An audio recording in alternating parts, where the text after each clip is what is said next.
Are के त्यागी, Ghaziabad NCR Delhi. ओम सच्ची जनवानी नमे चैनल पर आपका स्वागत है। Warmly and cordially welcome. YouTube channel को शेयर करें, यूट्यूब चैनल को सब्सक्राइब करें और वीडियो को शेयर करें। जितना आप शेयर करेंगे उतना ही रिटायरी साथियों तक जाएगी। To mobilize and motivate them. Government तक जाएगी, पब्लिक एट लार्ज तक जाएगी, all sections of political parties, all sections of society तक जाएगी। हमारे व्यूज़, न्यूज़ और इशूज़ रिटायरी साथियों के दूर तक जाएंगे और गवर्नमेंट को मजबूर करेंगे वो सिंपैथेटिक एक्शन करने के लिए। और साथियों, चैनल को सब्सक्राइब करने से हमारी मदद होती है, हमारे चैनल का विस्तार होता है। ऐसे ही यूट्यूब की वीडियो को शेयर करने से भी। आइए शुरू करते हैं और कल जो सेटलमेंट हुआ उसके संबंध में बात करते हैं। कुछ और इशूज़ को भी लेंगे। एक्स ग्रेशिया की जो अमाउंट आई है वो अगर अपडेशन होता तो उसका 1/3 या 1/4 ऐसी कुछ अमाउंट हो। अपडेशन में जो लाभ होता है उसका 1/3 या 1/4, ये बहुत कम है और हम इसका विरोध करते हैं। अभी भी वे लोग घाटे में हैं जिनके पैसे बढ़े हैं। कुछ लोग है ना, उनके तो बहुत बढ़ गए हैं पैसे। एक ने प्रेजेंटेशन दी है कि 33% बढ़ गया है उनका। उनकी पहले ही पेंशन कम थी, तो जो मान लो 5th 6th 7th 8th BPS के थे उनकी तो पहले ही बहुत कम पेंशन है। हम स्केल 2 3 से आधी से भी कम पेंशन वहाँ जनरल मैनेजर्स की थी, तो उनके 33% बढ़ गए। तो क्या हुआ, उनके तो कम बढ़े हैं, अभी भी वो घाटे में हैं। और स्पेशल अलाउंस वाले भी लोग बहुत घाटे में हैं, 1/11/2012 के ऊपर में। तो ये सब चीज़ें हैं। किसी ने मुझे लिखा है, even this meagre ex gratia would have evaded us had elections not come. Mister Modi praised us retirees after नोटबंदी work was shared by us but all in vain lip service. What to tell of his FM Mrs. Sitaraman, while 2 BPS have been signed after her kind words about us in October 2020, all is hollow sloganeering। उन ऊंची ऊंची बातों से किसी का पेट भरता नहीं। So please don't eulogize this government who has granted us the small amount under a derogatory term ex gratia which is not even mentioned in our pension regulations। ये इनका कहना। हालांकि मैंने इनको जवाब दिया कि भाई आज तो इतना मिला है और लेकिन कुछ इश्यूज इन्होंने सेटल भी करे हैं और हम ठोक पीट के इसी गवर्नमेंट को ठीक करेंगे। लेकिन ये कहना कि ये गवर्नमेंट अच्छी नहीं, और पहले गवर्नमेंट थी वो तो 26 साल पुराना है, तो कोई पहले वाली गवर्नमेंट ने हमारे हल कर दिए थे, मैटर नहीं करे थे। तो ये चीज़ है। अभी मैं एक हमारे साथी हैं मिस्टर रमेश भटेजा, नोएडा से, स्टेट बैंक के हैं। उन्होंने एक शेयर किया है मैसेज, ये मैं आपको बता देता हूँ। कहते हैं, बहुत शोर सुनते थे पहलू में दिल का, जो चीरा तो एक कतरा एक खून न निकला। प्रिय मित्रों, अंतोगत्वा वो दिन आ ही गया जिसका सबको इंतज़ार था और इन नेताओं ने बहुत देर तक हमें सस्पेंस में रखा और एक लंबी इंतजार के बाद एक्स ग्रेशिया की राशि की घोषणा करके नेताओं ने यह स्पष्ट कर दिया कि वो कमीने थे और कमीने ही रहेंगे। ऐसा कह रहे हैं रमेश भटेजा जी के मैसेज में। एक लॉलीपॉप हमारे मुंह में देकर हमें खामोश रखने का प्रयास किया गया और पेंशनर्स को एक संदेश दिया कि आप उनके भरोसे न रहकर कोर्ट में ही अपना प्रयास करें। खैर, लगभग सबको निराशा हुई और शायद हमने अतीत से सबक नहीं लिया था और नेताओं पर कुछ ज़्यादा भरोसा कर बैठे।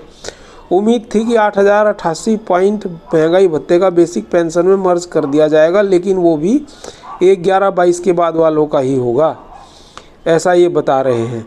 अब तो स्पष्ट है कि यह नेता लोग कुल एलोकेटेड फंड को पेंशन के साथ शेयर नहीं करना चाहते और न ही हमें वेलफेयर फंड का हिस्सा देना चाहते।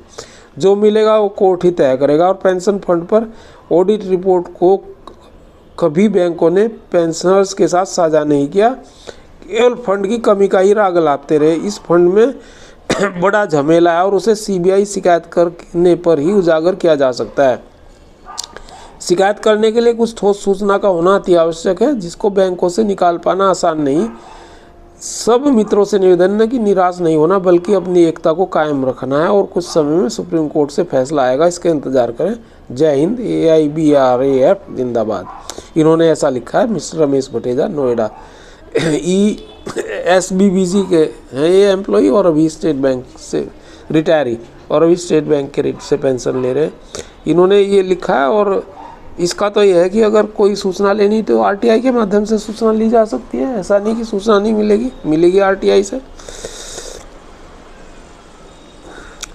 This is ridiculous that despite the matter of special pay sub judice, the agreement has been signed for its enhancement। मतलब एनहेंसमेंट कर दिया स्पेशल अलाउंस में, जबकि वो सब जुडिस था और वैसे कह रहे हैं सब जुडिस की वजह से हम नहीं कर पाते।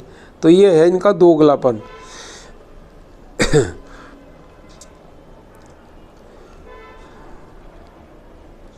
अच्छा, एक सज्जन लिखते हैं 2024 चुनाव में एकजुट होकर विरोध करने की आवश्यकता है, अन्यथा मुगल काल और अंग्रेजों की गुलामी पुनः याद आएगी, निरंकुश शासन होगा। ये इन्होंने बहुत गलत लिखा और मैंने इनको ये इसका जवाब दिया है कि please don't be political, will other party solved our issues, its problem for last 20 years and lingered on. Let this government to be alert, इन्हें ठोक पीट कर ठीक करेंगे। कुछ इश्यूज सेटल हुए हैं, कुछ हम कराएंगे। Totally oppose this meagre amount and collectively fight back. हम इस मीगर अमाउंट का विरोध करते हैं और ना ही ये मुगल हैं और वो दूसरे लोग हो सकते हैं। अगर इन्हें बाहर करें तो फिर ये बताएं लाएं किन्हें। मैंने उनसे पूछा, फिर उनका कोई जवाब नहीं है।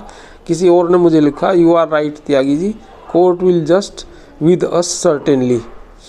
ये रिएक्शंस बहुत आ रहे हैं क्योंकि सेटलमेंट बड़ा गंदा है रिटायरी के हिसाब से, और इन सर्विस एम्प्लॉयज़ जो है उनके लिए बहुत अच्छा सेटलमेंट है। 17% का उन्हें इंक्रीज मिला, उन्हें बधाई देते हैं।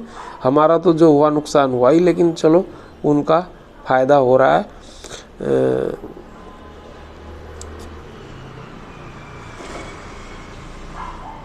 अब इसमें कुछ लोग अति उत्साह में भी रहते हैं, कुछ गलत भी लिखते रहते हैं।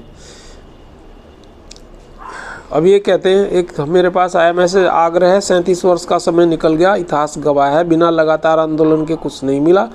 जब तक मांगे पूरी नहीं होती सड़कों पर आंदोलन करना होगा। कमरे में, होटल या हॉल में चाहे 100 मीटिंग कर लें एक दूसरे को, सिर्फ अपनी पेंशन अपडेशन की समस्या बताने से या चर्चा भर कर लेने से पेंशन अपडेशन नहीं होने की। वर्षों से पत्र लिख रहे हैं, दे रहे हैं, फोटो क्लिक कर भेज रहे हैं। लोकसभा और राज्यसभा में भी मामले को रखा जा चुका है। 28 वर्षों में 2 बार जंतर मंतर पर आंदोलन किया, अच्छा कदम था। नेता लोगों ने क्या भाषण दिया सबको मालूम है। ये गलत लिख रहे हैं, 2 बार नहीं 4-5 बार हो चुके और बड़े बड़े हो चुके। जंतर मंतर पर आंदोलन हर वर्ष होना चाहिए था, यह उचित कदम होता। सबके पास सिफारिश करवाने का पत्र दिया गया, मिला कोई भी बाईपार्टाइट नहीं। बिना लड़ाई लगातार आंदोलन के नहीं मिलता। अब गांधीवादी तरीके से लगातार आंदोलन करना होगा। जंतर मंतर से लेकर देश के हर शहर में लगातार आंदोलन करना होगा। जब तक बुलाकर RBI से हुए समझौते अनुसार समझौता ना करें, मांग पूरी ना करें, तब तक आंदोलन चलाना होगा। एकता का रेजोल्यूशन पास करना, उसे अमली जामा न पहनाना हमारी कमजोरी दर्शाता है। जितने लोग साथ आए उनको लेकर आंदोलन करें, जो नहीं आएगा वह अलग थलग पड़ जाएगा। काफ़ी पेंशनर्स मर चुके हैं, जो बचे हैं बिना इलाज के मर रहे हैं। जंतर मंतर से लेकर देश के हर शहर में लगातार आंदोलन करना होगा, तभी बैंक पेंशन अपडेशन की मांग पूरी हो सकती है। आप CLC से मिल चुके, प्रधानमंत्री राष्ट्रपति को ज्ञापन दे चुके, 12वां वेतन समझौता भी देख चुके, कोई सुनवाई नहीं है, सिर्फ आंदोलन ही रास्ता है। याद रखिए, 12वें वेतन समझौते को छोड़कर कोई भी वेतन वृद्धि बिना आंदोलन व लड़ाई के बिना नहीं मिली है। पेंशन भोगियों के लिए सड़कों पर निकलकर आंदोलन, धरना प्रदर्शन एकमात्र विकल्प है। ये हैं LN कपूर हैं हमारे साथी। ये बिल्कुल बात सही है, आंदोलन तो करना ही होगा, लेकिन पहली गवर्नमेंट से ये गवर्नमेंट बेहतर काम करिए, क्योंकि इन्होंने फैमिली पेंशन, रिजाइनीज का इशू और 100% DA न्यूट्रलाइजेशन किया, और एक्सक्रेशिया मतलब कुछ ना देने से थोड़ा एक्सक्रेशिया दिया। हम इसका विरोध करते हैं, ये बहुत थोड़ा हो तो, लेकिन ऐसा नहीं, दूसरी गवर्नमेंटें ज़्यादा होती और अभी भी हम कॉन्टैक्ट में हैं कि ये हो। धन्यवाद साथियों, नमन। भारत माता की जय, वंदे मातरम, जय भारत। जय सनातन समाज संस्कृति। आर के त्यागी गाजियाबाद। सभी लोग प्रसन्न, संपन्न, स्वस्थ और सपरिवार मंगल में रहें।